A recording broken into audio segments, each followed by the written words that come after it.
uma certa forma, mostra uma estratégia de comunicação, uma estratégia de tentar, de qualquer forma, se manter relevante, né, Couto?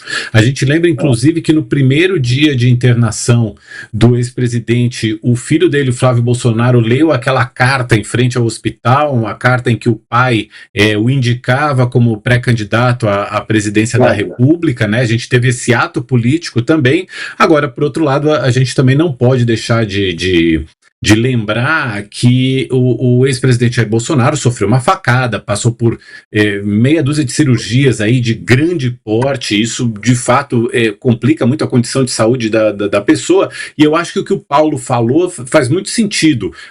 O sistema de justiça tem os seus peritos médicos que podem avaliar a condição de saúde da pessoa para saber se ela precisa, se ela deve ficar em casa, se ela deve ficar internada, se ela deve ficar internada numa instituição do Estado, ou se ela deve ser concedida a prisão domiciliar. Ou seja, isso precisa de uma decisão técnica, me parece, Paulo.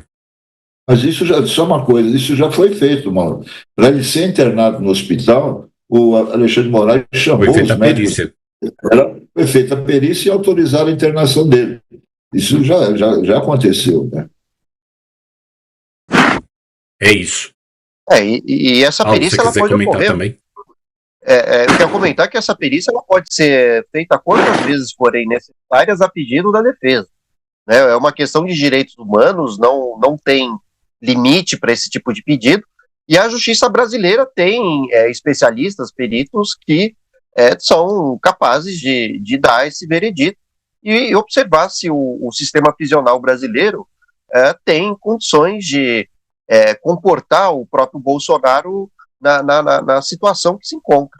E o que o Alexandre de Moraes tem feito, e ao tomar as decisões, é mostrar que não faz sentido oferecer a Bolsonaro a prisão domiciliar. É isso que está em jogo. Agora, o que os bolsonaristas tentam passar para os meios de comunicação e para as redes sociais é que o Alexandre de Moraes está sendo desumano, que não está dando nenhuma chance a Bolsonaro de buscar a prisão domiciliar. A questão é que existe essa oportunidade, mas ela não tem sido comprovada de um ponto de vista técnico, científico e medicinal. Eis a questão. Pessoal, vou dar uma corridinha aqui com a nossa pauta, que hoje a nossa versão aqui do All News é mais compacta. Hoje o presidente Lula, né, o governo publicou no Diário Oficial a sanção do orçamento de 2026, do orçamento do governo federal para 2026, e ele veio com 26 vetos. E alguns desses vetos têm aí alguma possibilidade, alguma chance de causar atritos com o Congresso. Um dos vetos, ele tira ali a possibilidade de uma correção do fundo partidário, uma correção desde 2016, o que geraria um impacto de 160 milhões de reais. O fundo partidário é aquela verba, né, que os partidos usam para as suas despesas normais, não é o fundo eleitoral. O fundo eleitoral, os partidos ganharam de goleada nesse orçamento. O governo queria dar 1 bilhão de fundo eleitoral, os partidos conseguiram elevar para 4,9 bi, quase 5 bilhões de verba para o fundo eleitoral. Mas fundo eleitoral, como o próprio nome diz, é em ano de eleições. O fundo partidário é todo ano. E aí os partidos tinham ali inventado uma correção desde 2016 que elevaria a despesa em 160 milhões. O governo foi lá e vetou. O governo também vetou a possibilidade de, nas emendas parlamentares, haver aquela correção, aproveitar emendas que já haviam sido não aplicadas, não gastas no passado, né, aqueles restos a pagar que vinham de anos anteriores e que ali na elaboração do orçamento, os parlamentares resolveram ressuscitar essa verba também, elevando ainda mais as emendas parlamentares. O presidente Lula vetou também essa possibilidade dos restos a pagar, que inclusive já vinha sendo contestada pelo próprio Supremo Tribunal Federal, pelo ministro Flávio Dino.